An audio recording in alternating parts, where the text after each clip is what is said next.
Attention, please. Eastern Airlines Flight 19, now ready for departure. Welcome aboard the Walt Disney World Express monorail. Now, ladies and gentlemen, we're entering the vacation kingdom of the world. There's enough land here to hold all the ideas and plans we could possibly imagine.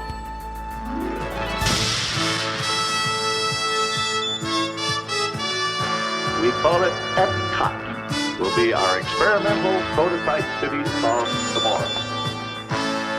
Welcome to another episode of the Retro Disney World Podcast, taking you back to the vacation kingdom of the world, the way it was, and the way it is in your memories.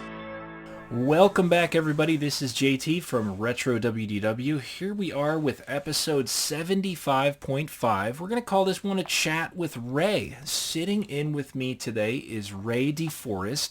Ray has done so many cool things, and I thought it would be awesome to get him on here and just kind of pick his brain and get his end of it, because we don't normally get to talk with somebody that was in entertainment, and Ray has done a lot. And as we get into this conversation with Ray here, you're going to hear some great stories and some really interesting things that you probably didn't know he was in, or you're going to learn a little bit about what happened behind the scenes. So I'd like to welcome Ray here. How you doing, Ray? Hi, how are you? Hi, everyone. I'm great. I'm here sitting in New York City, where I live and have lived for quite a while. It's where I'm originally from. And the clouds are rolling in. I think it's going to have a little rain this evening. Yeah, it's been hit or miss. It's hot here today. Is it hot there today? We've had really nice weather. It's been like, well, the other night it was like 55 degrees, yeah. And then it went up to 81 during the day. So it's kind of crazy, but it's, I think, typical June weather. It's really nice. The humidity's not high because it rolls in July and August. But I live on the Hudson River, so we tend to get a breeze, and the river keeps us a little cooler. So great. We're good. All right. Well, why don't you tell us about yourself, kind of what got you started in the entertainment industry, and then sort of what led you to Disney in Florida after, you got your start. It's kind of a crazy story, and I'll try to summarize it because God knows I can go on a little long. So feel free to interrupt me if I start veering off. Okay, no problem.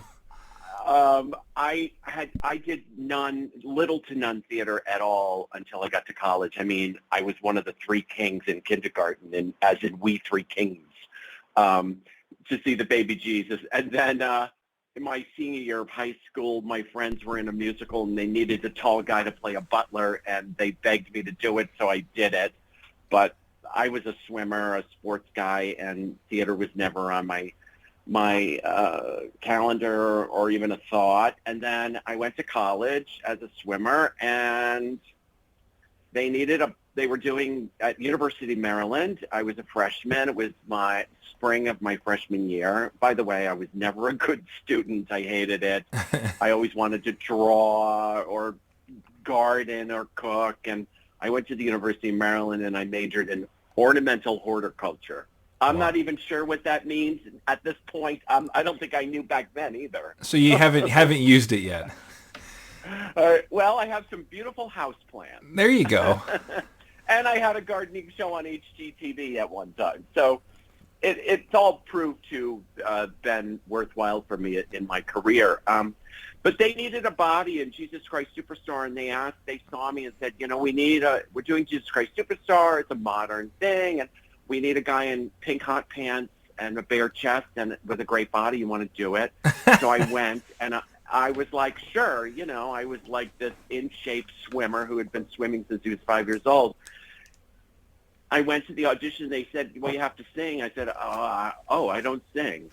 They said, well, yeah, sing. Can you sing something? And I sang Mac the Knife, because that's what my parents' favorite song. I grew up listening to that kind of music in the Rumpus Room in Staten Island. And they were like, yeah, you can sing. I was like, oh, okay. They said, so let's see you dance a little. And then they put me in the show. And the musical director came to me and said, we need you to sing a line. And I was like, again, I am not a singer. So he took me in a room and he gave me the one line, "It's strange, for I am sure I saw you with him. You were right by his side, and yet you denied." And he's like, "You know, you could sing. If you wanted to be a singer, you could sing." And I said, "Well, I never really thought about it." He goes, "Look, after we get through the show, if you want to sing, learn to sing, I'll work with you." I said, "Okay, whatever." I do this thing. They hand me a mic. I get to sing, and I instantly find my place in the world.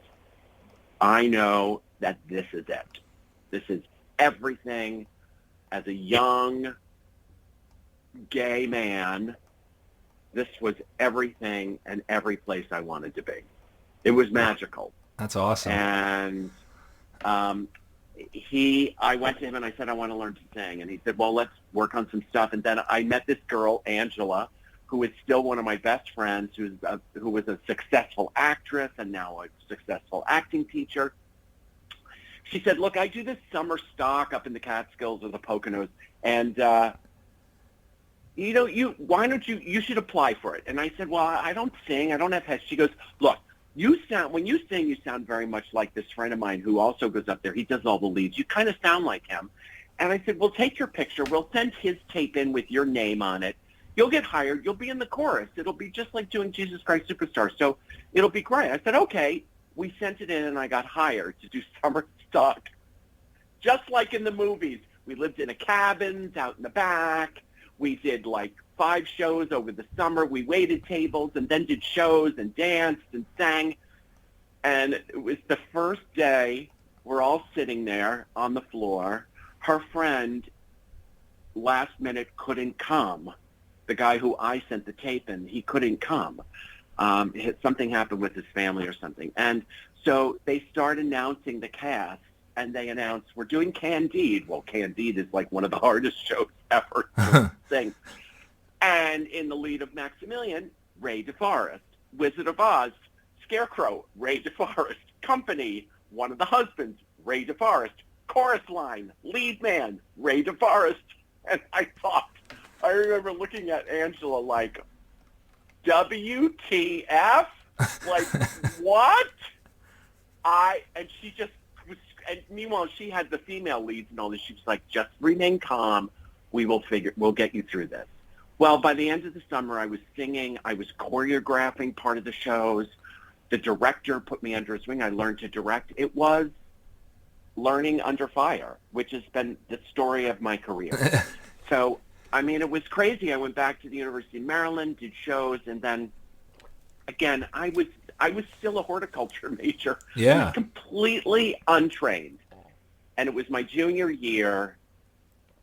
I was going into my junior year. It was the summer of my sophomore year. I was driving by. I lived in D.C.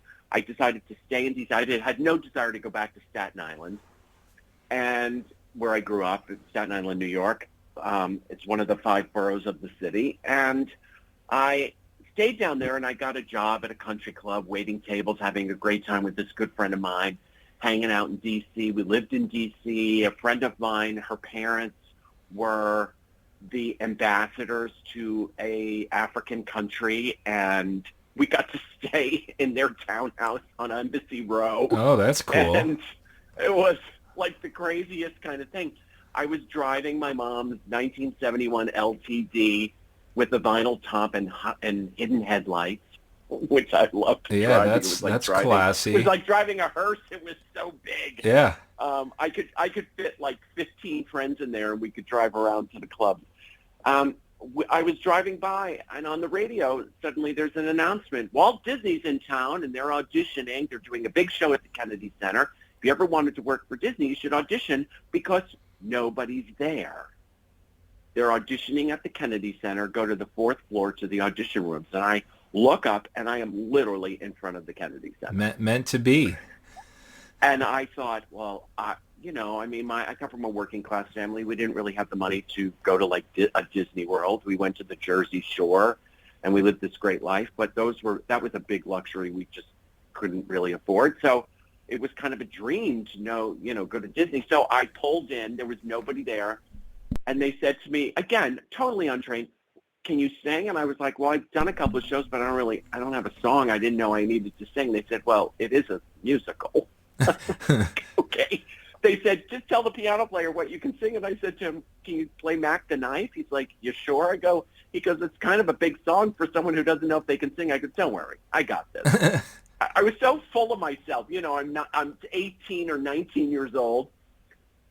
And I sang Mac the Knife, and they hired me. I danced. I played. I was Goofy. I was Brer Bear. I was a chimney sweep. We sang. We danced in the Kennedy Center. This gigantic show with the kids of the kingdom, which they called the Mouseketeers when they would go out, kind of a thing. And Barnett Ritchie hired me for that. And Barnett Ritchie was just, I think, right pre-COVID, was made a Disney legend.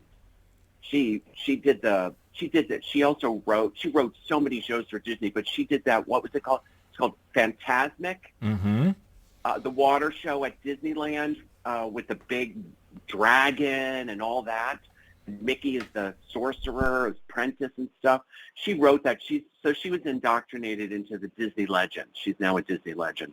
And she said to me, she started out as a kid of the kingdom, which was a summer job at Disneyland, and she ended up running entertainment for years and years. And she said to me at the end, she said, I think you've really got something going on, and I don't know how serious you are about your career. If it's just fun, it's all okay. But if you ever want to work for us, give me a call. I said, okay. Got back in my LTD, drove, went back to the University of Maryland. I did my semester in the fall. I did another show for University of Maryland at the Kennedy Center, and I thought, this is what I want to do. I'm going to call her. I called her. She said, listen, don't come to LA. It's too far. You need to train and you need to work hard, but I'll call Florida. I'll set you up. You want it? I said yes. Wow. I told my parents I was quitting school. They had a fit. They didn't get it. What are you doing? You're ruining your life. You'll never make a living. And I had $200 in a suitcase, left college my junior year, and moved to Florida. I knew some people down there that I met, the costume people who did the show at the Kennedy Center with me, offered me to sleep on their couch. I slept on their couch for 8 weeks. I got indoctrinated into the character department.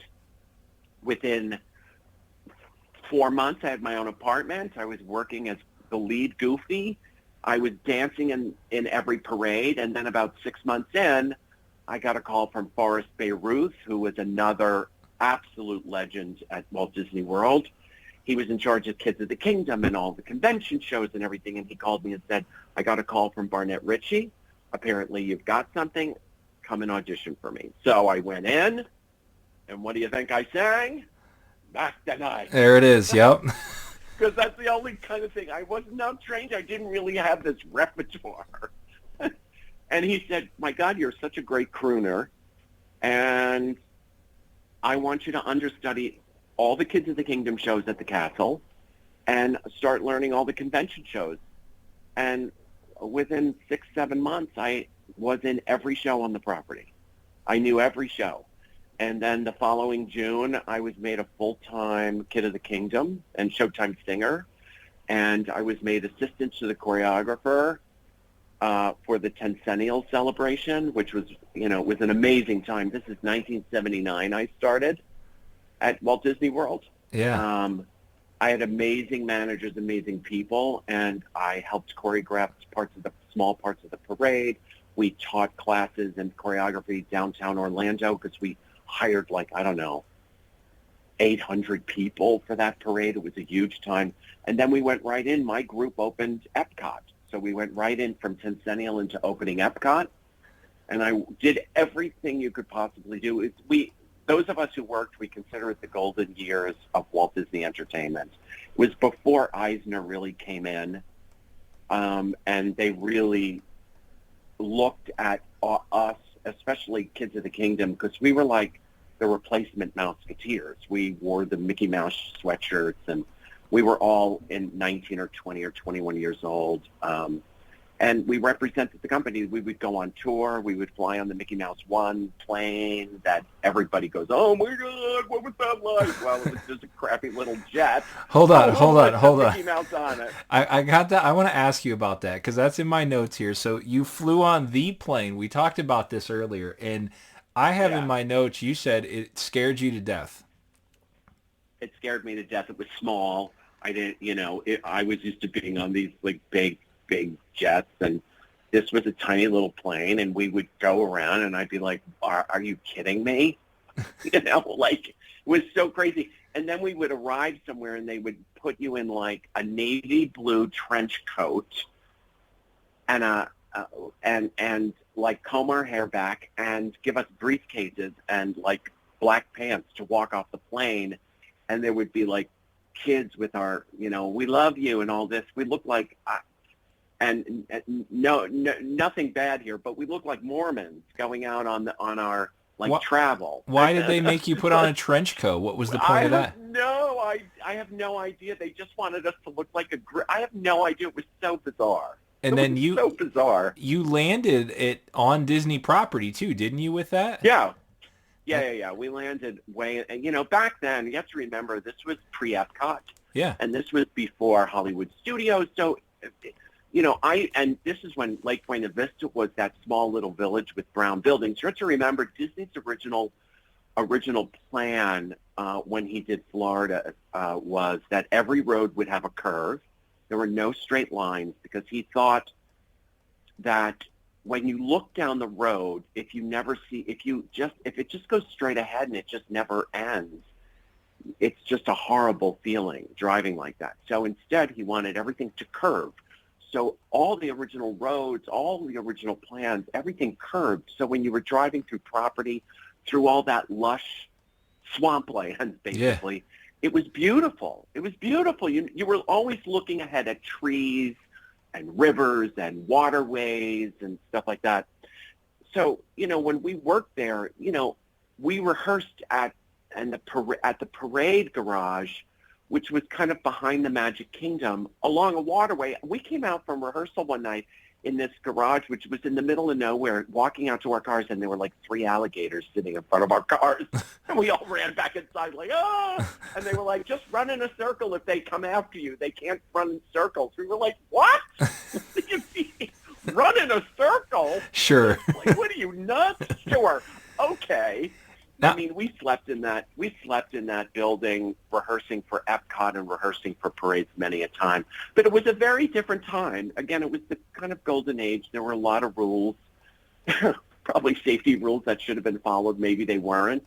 Like when I had to play Frankenstein in the big Halloween show in the village, and they put me up on a 30-foot lift in a windy night with nothing to hold on to, no seat belt, no nothing, just standing up there shaking, thinking I'm going to fall to my death at Lake Buena Vista. Yeah, now they're all belted into the floats and everything. Got handles. And we didn't have any of that on parade floats. We would get up on stuff and sing and dance. There was nothing to hold. There were no belts. There were nothing. Nothing could hold you back anyways, Ray, right? That's the... No, that's kind of true. But it was, it was a great time for us because we were heralded as a representation of the company. And the company treated us like we were very important. And it really changed when Eisner came in on the company, my last couple of years.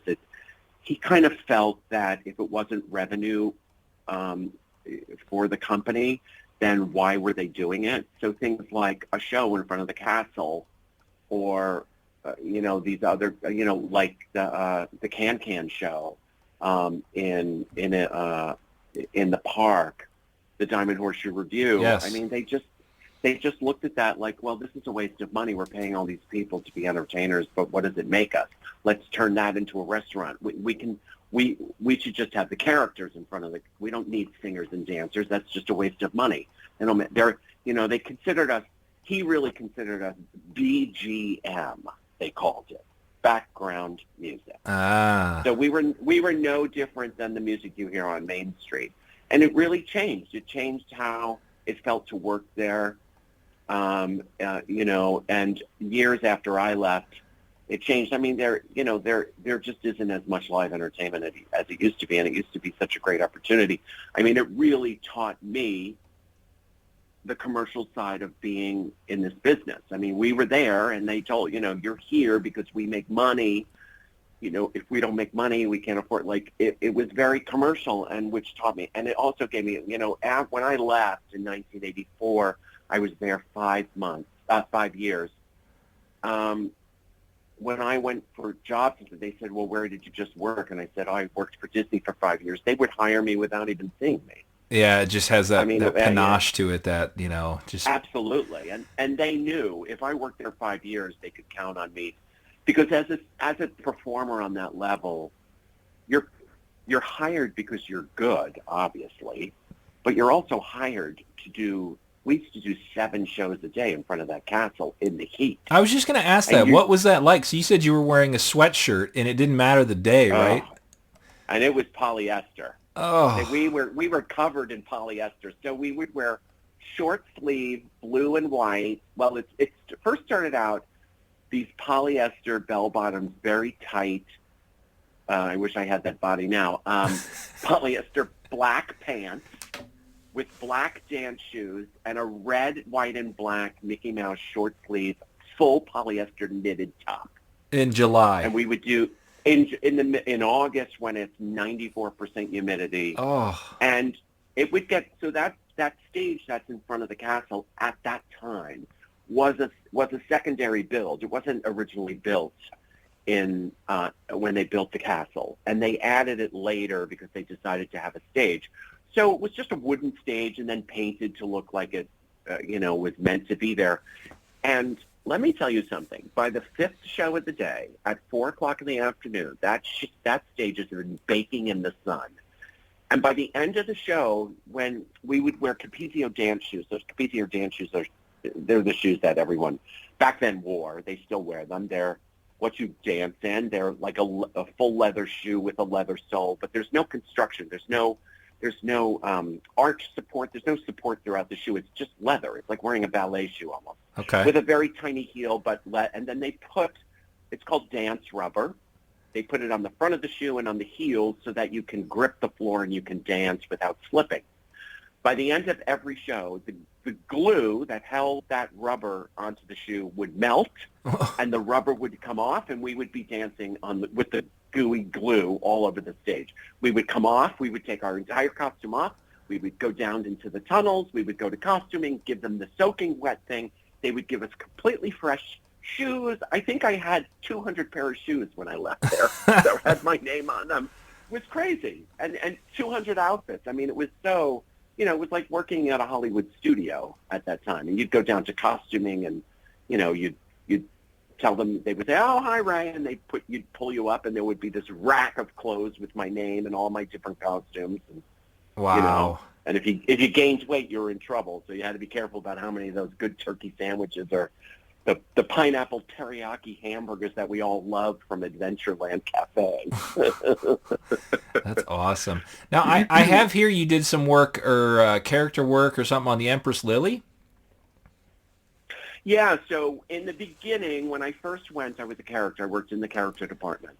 And I worked on and off of the character department for the whole time I was there because I loved that. And the Darlene Faber, who was a manager there, she was such a great supporter of me, knowing that I had ambition to go further, and she really supported it when some of the other people looked at me like, well, first of all, I was out and gay, which in 1979 was not something that was necessarily acceptable to a lot of people, sure. especially in the South with a lot of Baptists and deeply religious Christian people who did not accept that and called it a lifestyle.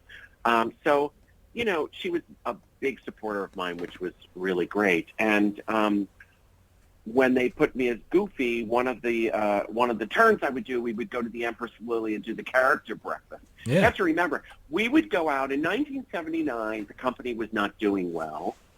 From what the rumor always was that the company was for sale, which I believe is the truth. I think it's part of the history now. There was nobody in the park. I mean, the the rumor was that they were courting American Express and or the Coca-Cola Company to buy the company. It wasn't doing well. The movies, you have to remember, in 1979, the magic was really gone. They put out the Black Cauldron and nothing of Black notable. Hole. Yeah, it was a very tough time for the animation department. So it was rough. So, these are the days where we just roamed the park as characters. They'd say, okay, Goofy, you're going to just do Fantasyland today. So just, go out, roam around, and we'll check on you. And you would go out and do it 20 minutes, then go back in 20 minutes. And sometimes you wouldn't even see anybody. And in the mornings, if you did the morning shift, we would go. They would say, okay, it's time to go out. And we would go. And at the top of Main Street, they would have like a red velvet rope across the top. And they would let everybody in the park up to the top of Main Street, where the hot dog is on one side, and I forget what was across the street from the hot dog place. And people would be waiting, and then we would come in and line up single file in front of that red rope, waving at everybody, and then they would shout at us, go! And we were all instructed to walk, not even run, just to go to different lands. So Goofy would go up through the castle and Mickey and Minnie and Donald would go to Fantasyland, and the Brer Bear and those guys would go over into Adventureland and Liberty Square. Other ones would go over to Tomorrowland, and then they would drop the rope and people would follow us. Meanwhile, there was hardly anybody on that other side of that rope. I mean, there was just nobody in the park. In 1980, when we did shows in front of the castle, sometimes we'd have 10 people watching. Oh my gosh. It was a totally different time. Now, luckily, a year or so later, once we did Centennial, everything changed. I remember that we did the first New Year's Eve show, and they closed the park at like 10 a.m. I mean, it totally changed. The economy changed, obviously, and the company really came back. So, but part of our shift, which we would be rotated in, was to go over to the Empress Lily over in Lake Buena Vista, I loved it. It was really an early shift. I think we had to be at work at like 7 a.m. and get those costumes, and we would hop in a van at the back of the tunnel. The tunnel system is underneath, the whole utilidors down there. Right, and so the entrance to the tunnel is right behind the castle. So you would go to the tunnel, and they'd pick you up in a van, and we would drive over to the Empress Lily, and we would put our costumes on, and they used to have a character meet and greet breakfast. Mm-hmm. And I loved the Empress Lily. We were just down there, and every time I look at what they did to that beautiful Empress Lily, I just cry a little. I hate to be nostalgic like that, but that's one thing they changed that I think they missed the mark. It was such a beautiful, and it was named after Disney's wife, I believe. Yes. Lily, right? Mm-hmm. Correct. Yeah. So, and it was such a beautiful. It really looked like a riverboat, Well, and yeah, it was such a great place.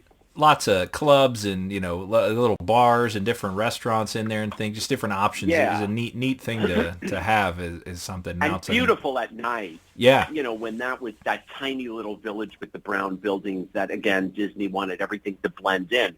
You could barely know that village was there when you drove up. Sure. And we would do character breakfasts. I think it was from like 8 to 10 or something, and it was great because you would walk around and, especially Goofy, you'd knock your head on the bric-a-brac ceilings and stuff because it was such a hard costume to get around. But it usually was like Mickey, Goofy, and Donald, or Mickey, Minnie, or Minnie, Goofy, and Donald. Mickey and Minnie didn't do it a lot together because I think they always felt like one mouse was enough, and then they would and then they would give like the other VIP characters. Like a Donald, or sometimes Chip and Dale would go with Minnie. Chip and Dale was one of the most popular character costumes back then. I mean, Chip and Dale would go on set, and people would go crazy, almost more than Mickey. They loved Chip and Dale, and I loved Chip and Dale. I mean, I was noted as the crier. I would cry during parades. If I was with Mickey, I would always start crying. I just thought it was so beautiful and so magical. It was something I dreamed of my whole life, and I used to watch Mickey, and it was just it was magical. It was so amazing to see him, and I still get chills when I see him. Yeah. Although it does freak me out when they talk or blink their eyes. Yeah, that's a little hate different. That they do now. that. It just freaks me out a little bit. But I mean, they're cartoons. They don't need to blink their eyes. They don't need to blink, do they? No, I don't know. I don't think so. Yeah. But that's I don't either. so. What was next? Now we have two big ones to talk about here: the Epcot opening day and Hoop-Dee-Doo. What did you do let's go in order here. So which was the next thing you had to do? So it was 10th Centennial. Then 10th Centennial happened, and we rolled right into opening Epcot, which was huge. Now, Epcot was being built. I remember we did an Epcot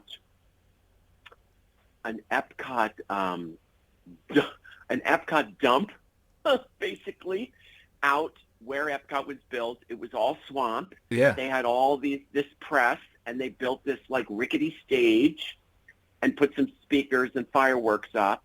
And we did this Epcot number for all the press. And they sent fireworks off.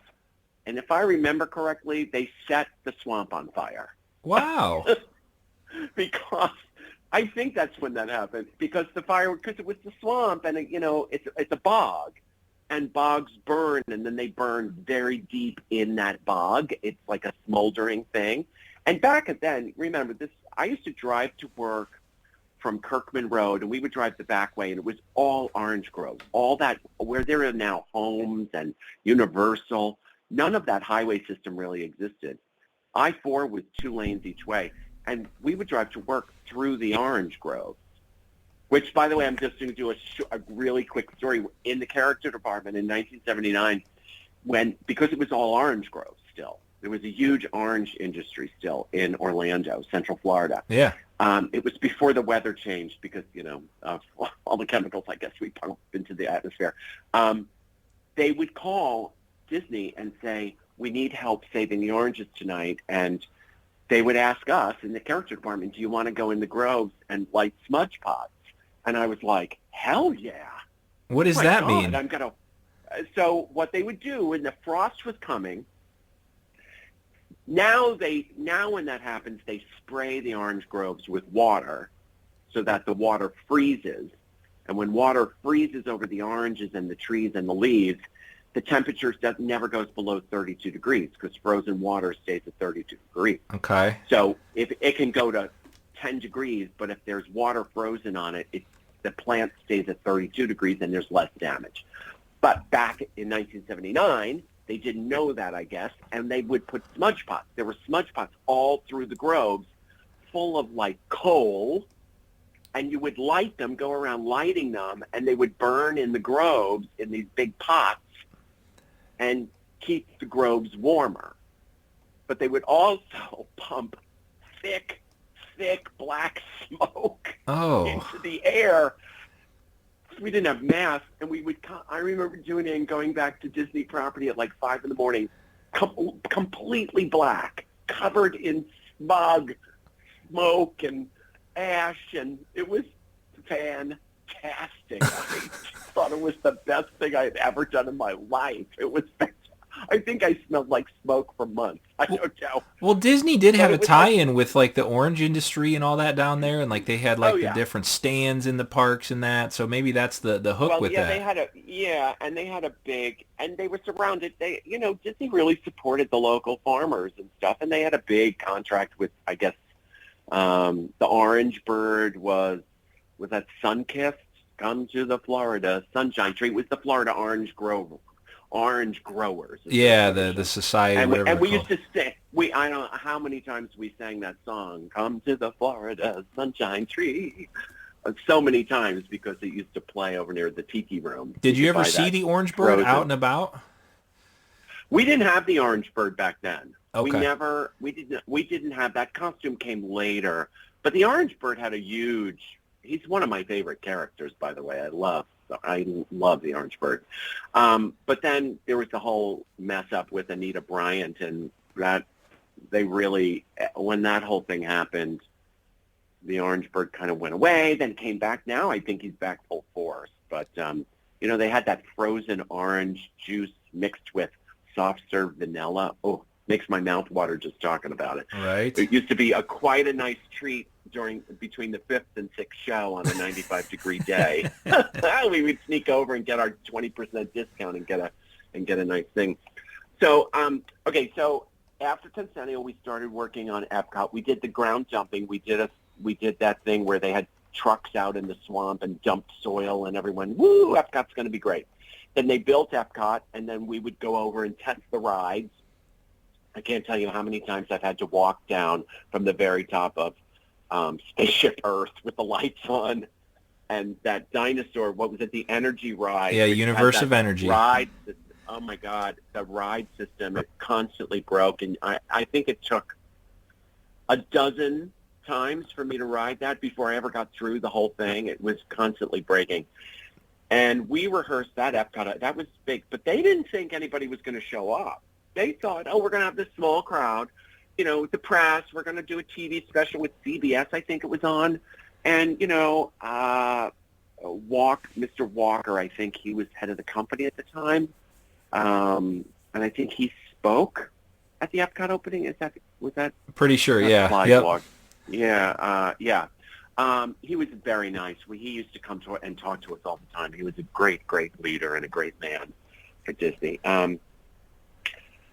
We slept that night we didn't go home for like 3 nights. We slept in the parade garage on cots.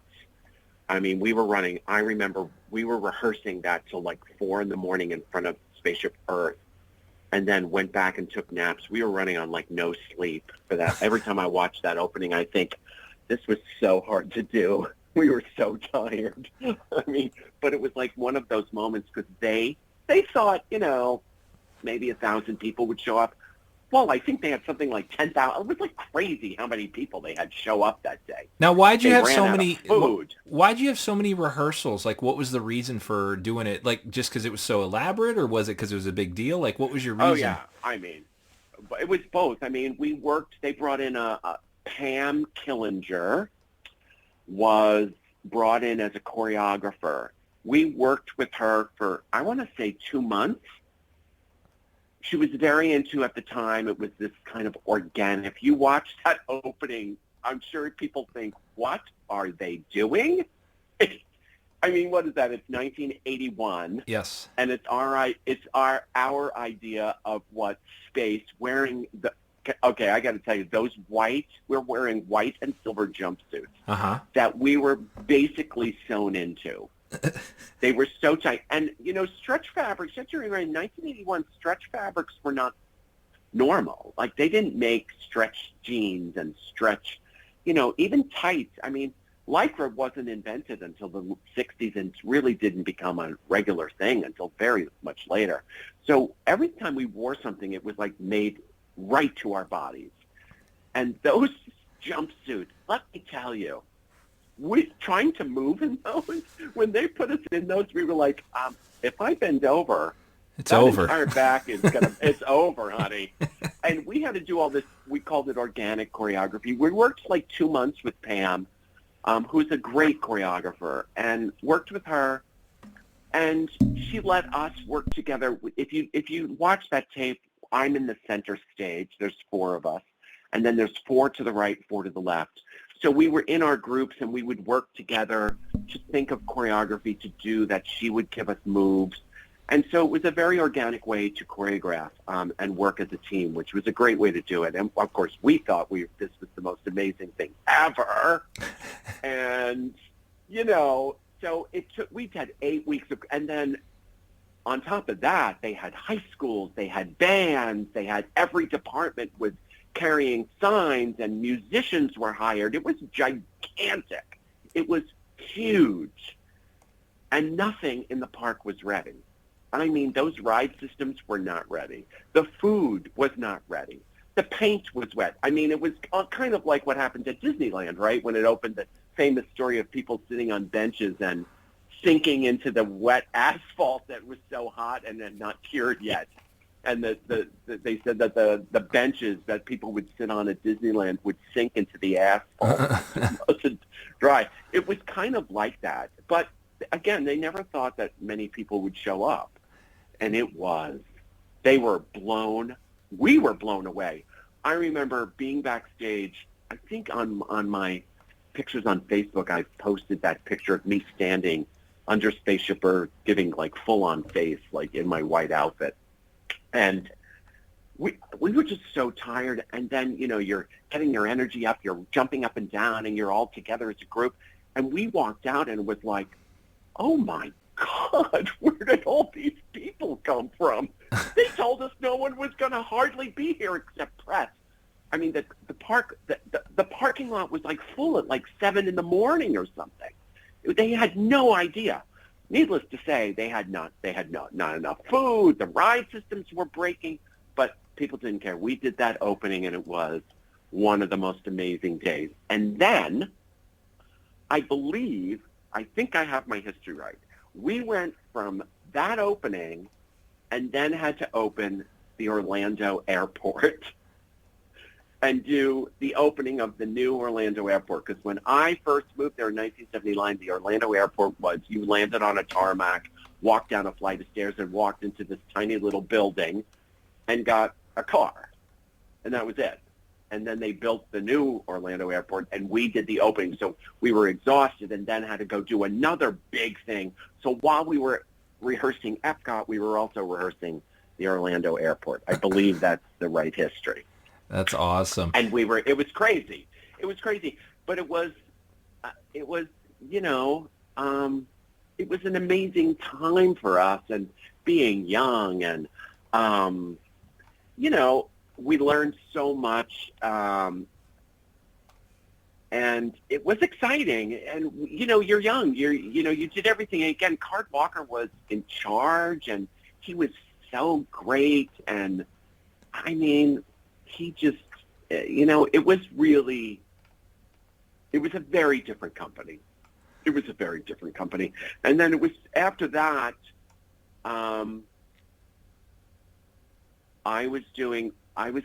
we had the Kids of the Kingdom and the Showtime Singers.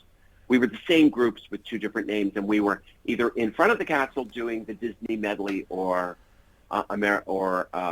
Lady America, which was the Salute to America, or the group would be over in Tomorrowland doing Disney World is Your World, which was the show created by Barnett Ritchie for the Disneyland anniversary, and then brought over to Walt Disney World, and they wrote the Tencennial song. Walt Disney World, Tencennial. And remember that so one. we would switch. Yeah. And I loved that song, and that show was amazing. And so we would switch. The groups would go back and forth. So there was always a show in front of the castle and always one in Tomorrowland. And they wrote a new New Year's Eve show. And I was out in front of the castle doing our shows, and unbeknownst to me, they wrote this New Year's Eve show called Cinderella's Sparkling New Year, I think it was called. It was a brand new show. And it was written for my group, the Showtime Singers. And they were walking through the park because this is when they had brought the animators to Disney World. They moved them to Florida during a time where, by the way, it was like, the Hound of, I don't know, the Fox and the Hound was made, and some really bad, not great. All the classics that we all know and love. Yeah, the big classics, yeah. And they wanted to, for the first time, they wanted to have the stepmother, Madame Tremaine, and the stepdaughters be face characters. Now, back then, and I think still very much so, to be a face character, you had to get approved by an animator, approved by upper management. It was a very big deal if you got to be Snow White or Cinderella.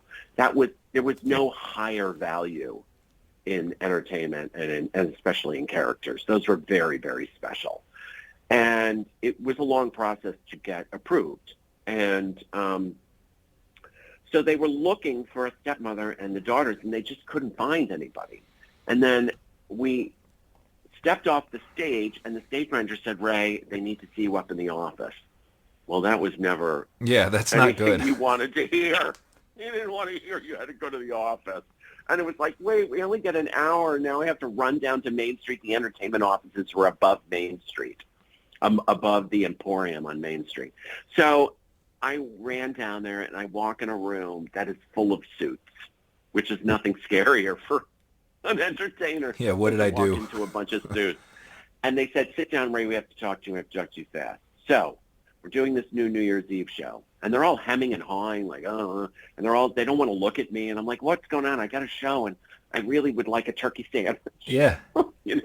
And they said, "So we want to have the stepmother and the stepdaughters as face characters, and we can't find anybody.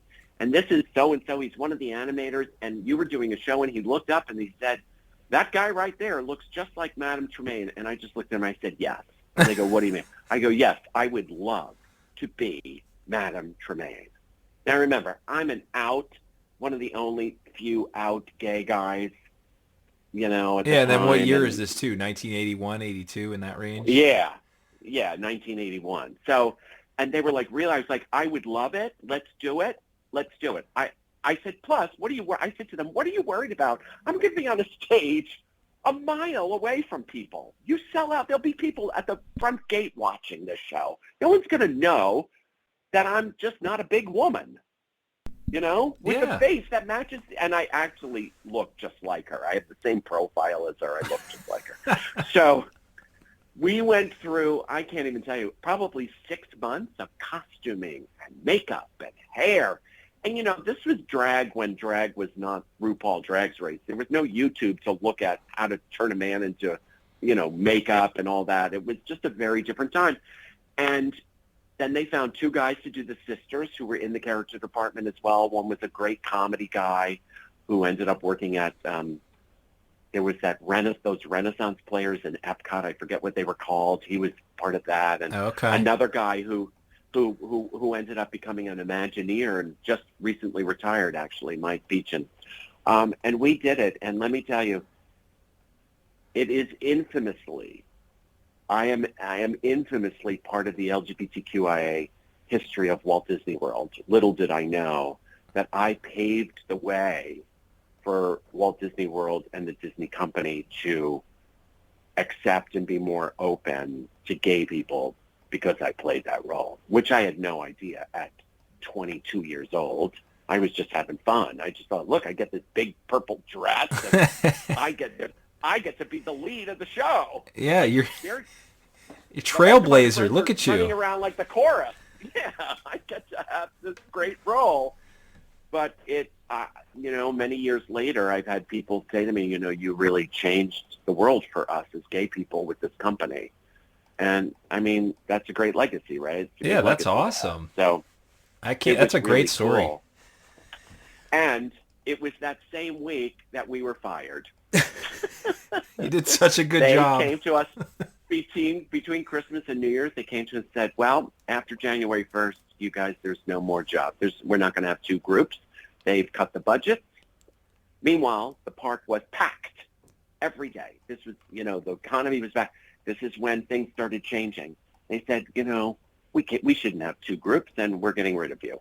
And they made us audition. It was probably one of the worst moments of my life as learning this business, to watch us pitted against our friends, fighting and battling each other throughout 4 or 5 hour audition process for all these suits who cared nothing about us and didn't treat us like human beings, quite honestly. Jeez. And people crying and didn't honor a contract. We were contracted through, they didn't honor them. They were like, "Oh, sorry, we don't need you anymore." I was luckily given a job at the Hoop-Dee-Doo Revue. So how did that happen then? Did you audition, or did you know somebody? So we auditioned. They sent us. We all went into this room. It was like 4 to 5 hours, making us sing and then sing again and dance and do jazz and do tap and ballet. It was horrible, and treating us as if we were people they didn't know when most of us had worked for them for years. And a new woman had taken over Hoop-Dee-Doo Revue, and she was part of that long table of suits watching us, and she came to me and said, "You think you could be a cowboy?" And I said, "Sure, I can be a cowboy." "Okay, then I'm going to hire you. You're going to go in and become Johnny. You're going to be the 3-day Johnny at the Hoop-Dee-Doo Revue." So the Hoop-Dee-Doo Revue at the time was set up that there was a 4-day Johnny and a 3-day Johnny. So you had a 4-day cast and a 3-day cast because it ran 7 nights a week, 2 shows a night. So, the 4-day cast would do 8 shows and the 3-day cast would do 6 shows. So it was really like a full week's work in 3 days or 4 days, depending on what you did. And I became the 3-day Johnny, and I worked with amazing people there, and I learned the show in less than a week, I think, maybe a week, by a girl who ran that show, was in that show forever, Pammy O'Bannon, who is just a wonderful, amazing human being, had worked at the Diamond Horseshoe Revue and did everything like all of us did on property. For years and years, she ran that show. And Barbara Epstein was the woman who took it over, who was, I would say, challenging for many of us. But she gave me a job, so I was nice and smiled. Yeah. And the other Johnny at the time was a guy named Dennis Atkinson, who was a beautiful human being who was actually murdered a couple of years later, unfortunately. But he was in the Mame movie. He's standing right next to Lucille Ball in the Mame movie, and did many MGM musicals, and was a mentor of mine, and was such a great, beautiful person who, when things changed, when I was at the Hoop-Dee-Doo, things really had started changing for entertainment. The managers had changed, and the people who came in, I would say, to put it nicely, weren't nice. I have to be honest. They just weren't nice. It was tough. These were tough managers, tough entertainment people who would never get away with that behavior today. I have to say that. I mean, Gotcha. That might ruffle some feathers, but it was truthful. It was hard, and it was like a family. And when you work there the amount of years that many of us did, it was so disrespectful how they ended that employment. And look, it was a lesson learned, right? In the entertainment business, there's nothing guaranteed. You have a contract. When it's over, it's over. So we were never really fired, but we were just not renewed. And I gotcha. Dennis was not renewed. They didn't feel Dennis was part of the new look, the new type of what they wanted. But Dennis was a great guy, and he really taught me. And when Dennis left, I took over the 4-day cast slot. You sent me a bunch of pictures. These are like promo shots and different things. How did you get into that? Was that just by chance? All the Hoop-Dee-Doo promos? That was just by chance. Again, those promo pictures that I think I'm wearing a purple outfit with a pink tie. Those were, Barbara Epstein had come in, and though they had changed the costuming, she changed the look, she changed a lot of the feel of that show, feeling that I think they felt at the time it needed to be updated, which of course when you have people that have been doing the show for years, they don't like updates. It's a difficult transition. It was a bit difficult, I think. But I learned basically the new show. I did the old show, but then learned some of they added clogging for Johnny and changed some things. And I think because it was this big change and the costume colors were changed and updated, we had our pictures taken a lot, and I was on the bus up until, I think I'm still on a bus in some of the pictures. Postcards still exist. People still can buy postcards, I think, of that shot. Oh, yeah. Of our cast. So I think it was the new look, and that, I have to say, that cast, and that was an exciting cast. Those were some of the staples. Pammy, I think, is in that picture. She's my Claire. Those were such talented and wonderful people. There was a girl, Susan Layton, who was Dolly. She's still at Disney as an entertainment manager. And then in 1984, I was not renewed.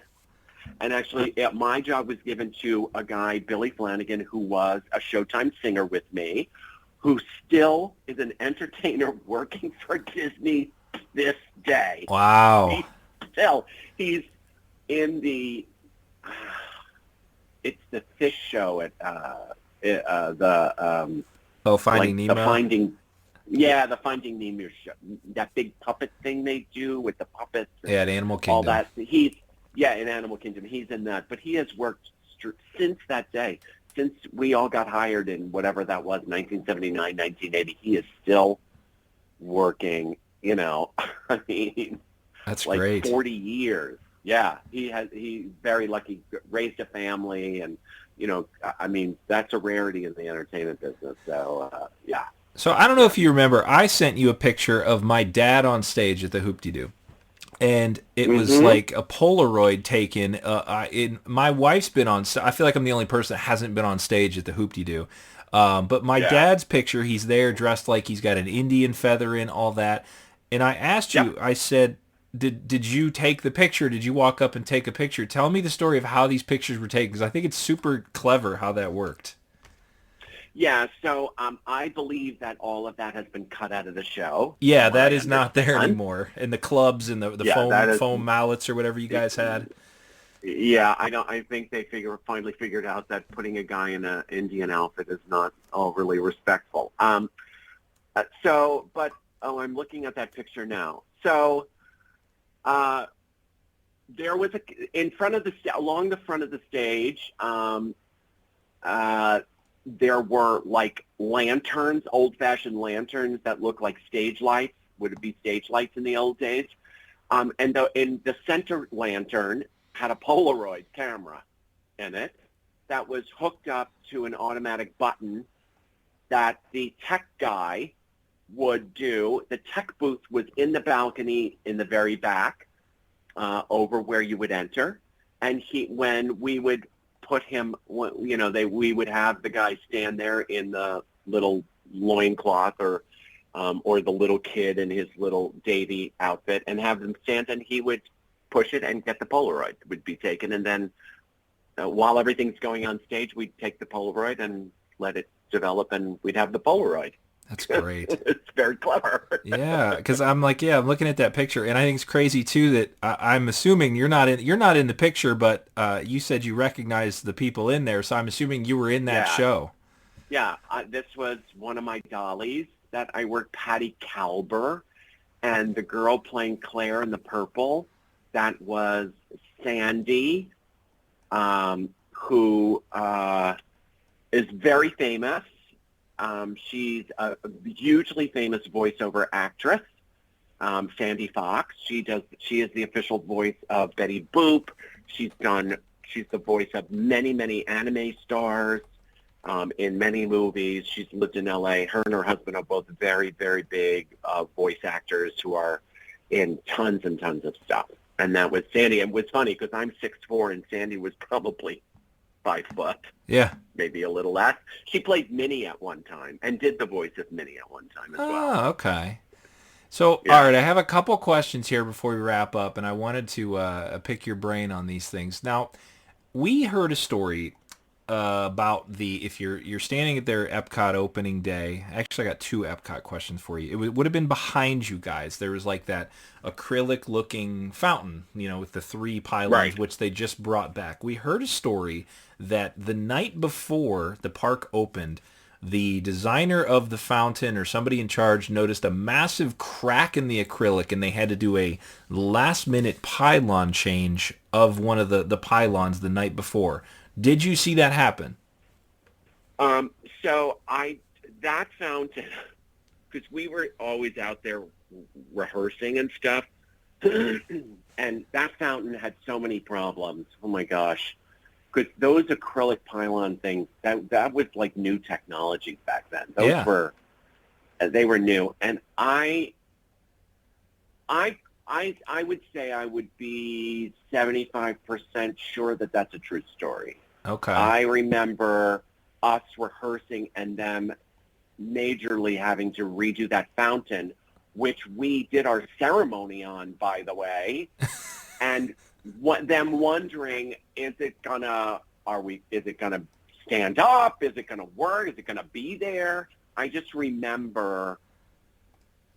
I don't remember them actually lowering because, I mean, we were so busy and tired and everything else. I don't actually remember them lowering like a new pylon in, but I remember that fountain being such a mess and having so many problems and them like, well, we'll just go out, and if that happens, we will make sure there's a place for you guys to be. Got it. Don't worry about the fountain.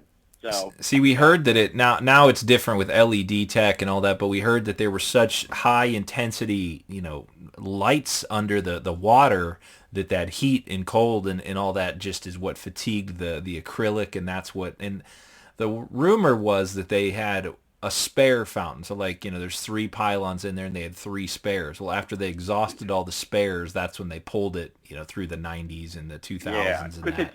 It was cracking and.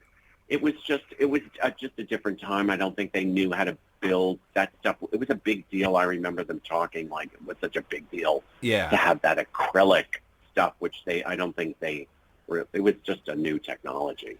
Okay, so I'm looking here at a picture you sent me, and we'll put all this in the show notes. It looks like you guys are in the same outfits and in a similar fashion, song and dance, the whole thing in front of over on the Universe of Energy, over the dinosaur ride we talked about. Did you guys have to go over there and do a separate thing?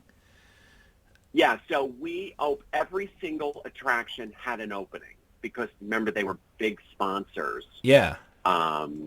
Each pavilion had a sponsor. So we did Universe of Energy, we did the land, we did, oh my God, I think we did all of them. But we were disbanded. So EPCOT opened, and then they got rid of us, and then all of these different pavilions were opening, and we were the ones who knew all the choreography and the songs and all that stuff. So they would call us back, and you can't see in that picture, but there are some different members of the group because some of the people didn't get rehired, and then they had to fill them in. So a lot of the Kids of the Kingdom and the Showtime singers got to be, they were called world dancers. If you remember back in the day, EPCOT did a big world dancer show in front of the American Pavilion with they saluted all the different countries through song and dance. Mm-hmm. So a lot of the people who were Kids of the Kingdom and Showtime singers became world dancers. So when we opened these pavilions, they would call us back along with and fill in with world dancers. And I can certainly tell you that being at the Hoop-Dee-Doo Revue and eating a lot of fried chicken and cornbread and ribs, trying to get into that outfit, they had to put a compression suit under my suit to get me in it. Wow. Now, I was like literally a 30-inch waist at 6'4", and I think when we got called back to do like energy and stuff, I was like maybe a 31 or a 32. But that thing was basically stitched to us, so it was so hard to do, and all of us were like, oh my God, I can't get this outfit on. It was just different, and we were getting older. You get thicker. But yeah. We opened all those pavilions. And it was fun to go back and see everybody and, obviously miss some of the people that were not there any longer. But it was great. It was great fun. So we opened all those pavilions. And it's very blurry. I mean, people send me pictures and they go, oh my God, I totally forgot we did that one too. Oh, and that one, and that one, That's funny. Yeah. You're all over the place there. Yeah, and then they would be like, okay, you're going to do that. Do you remember we would have like 2 rehearsals, and they'd give us the song and say, you have to learn the lyrics. What? The universe of energy, from the town to the sea to the... You'd be like, I don't know. What is this song? They all had a song, it seemed like this. Stuff. Yes. Yeah, the land, come to the land. Like, I don't know. It's so crazy. So crazy. When you go back, now this is what I always like, have you done like anything that's like, oh, that's still the same? Or have you been to Hoop-Dee-Doo since to actually as a guest? Yeah, so we went back a couple of years ago, COVID really screws everything up. So it's probably been about 6 years ago. my husband and I went with our nephews and his sister and her family. We went to the Hoop-Dee-Doo Revue, and it's always it's a little bittersweet because I love being back there. I still love Disney. I have great memories. It was a time in my life as a young man, learning about life, learning about this business, which I've had a 42-year full-time career in, and I really give it all to Disney for teaching me how to have that. And we went back, and I didn't tell anybody we were going. We just went. Well, the waiters were, I would say, 30 to 40% of the waiters worked when I was there and recognized me. They all came over. Afterward, we took a picture. The cast came and said, "Oh, my God, we've heard so much about you. Your cast is infamous." I mean, I have to say, again, we call it the golden years of entertainment. I mean, you know, back then, I mean, when you would walk up into the entertainment offices behind Main Street, and there were pictures on the wall, and it was all pictures of us. Wow. We were like it was the golden years. It was all us, pictures of us doing all these shows, and it wasn't like, you know, there weren't casts before us, but it was really a golden time. I mean, come on, Tencennial, opening EPCOT. I mean, this was a two huge years for Disney. For sure. And so it was great. It was great being back, and the waiters, and they all wanted a picture, and it was a kind of a great moment, you know, to know that anybody, quite honestly, as a performer, you think nobody. It was nice to know somebody cared. Yeah. Oh yeah, and I mean that's that's the reason that show keeps going too. I mean, you know, you plant that seed in people, and they want to see it again and again. I think I've been 3 or 4 times myself, so it's, you know, it's one of those things. It's a great show. And then it's a great show, and I'm glad it's back. Yeah, it's starting this week as we're recording this. That's super exciting. Well, Ray, I want to wrap it up here. I appreciate all the stories and the behind the scenes stuff. Do you want to? Where can people find you? What you're up to? Anywhere you want to send them to see what you're doing now? Yes, I mean, look, I do a lot of stuff. I mean, quite simply, I'm on Facebook under Ray DeForest, DeForest. Easy to find. I also have an account under so I have a series on Broadway On Demand, which is now streaming on YouTube. I have a character called Doris Deer. It's based on my mom. My mom died of Alzheimer's, and I created this character that is basically her daughter. And I do big shows here in New York City and at Off-Broadway Theater, and we sell out. We do a big Christmas show. I tour around with the show. So Doris Deer, Dear, has a Facebook page. Doris Deer is also on Instagram, of course. We have to do the Instagram. I'm not on TikTok. I'm too old for TikTok. Yeah, it's another world to me there. I don't know about that one. Yeah, my agent's like, do you think you could do TikTok? I just look at him and say, yeah, you should do TikTok. So I'm on Instagram on Doris Deer NY. So Doris, Doris, Dear NY. And I also have, I consider myself non-binary in the world. So I have an Instagram account under Ray DeForest that my pronouns are he, him, but it's under, the title of the Instagram is He Wears Heels and Hose. All one word. Perfect. You can go and look. Yeah, you can go and look at that. It's my non-binary hashtag close up no gender. I've always been a leader and a fighter in the LGBTQI world. I do a lot of work with my union and such to help actors feel comfortable with who they are and be authentically them. And I have a website, www.dorisdeer.com, which is all my videos, links to my YouTube channel where you can see my series, 3 seasons. Every Friday we have a new episode come out. I interview Academy Award-winning actors, Broadway actors, famous jazz artists, singers. It's really fantastic. We've won several awards now, and it keeps on going. That's awesome. Well, thank you for sharing all that. We'll put links in the show notes because every show we've got a little bit of extra with it, and we'll put all the pictures you shared because those are gems in themselves. And but I appreciate your time, Ray. It was a lot of fun chatting with you, and I'm glad we finally got you on, and we can get this one on the site, as we say. So. I appreciate it. It's great talking. Thanks for keeping the history alive, as they say. Oh, yeah, definitely. Well, thank you, Ray. And that's going to end it for this episode. And as we say every episode, Brian, take us out. Follow the Lake Buena Vista Historical Society on Twitter and Instagram at LBV History and on the web at lbvhistory.org. For all things Retro Disney World, including exclusive merchandise, visit us on the web at retrowdw.com and on Twitter, Instagram, and Facebook at RetroWDW. And follow our hosts, Todd McCartney, on Twitter at WDWMS, Hal Bowers on Twitter and Instagram at GoAwayGreen, JT Cougar on Twitter at LS1JT and on YouTube at Rubber City Motoring and on the web at rubbercitymotoring.com. And you can find me on Twitter, Facebook, and Instagram at Brian P. Miles.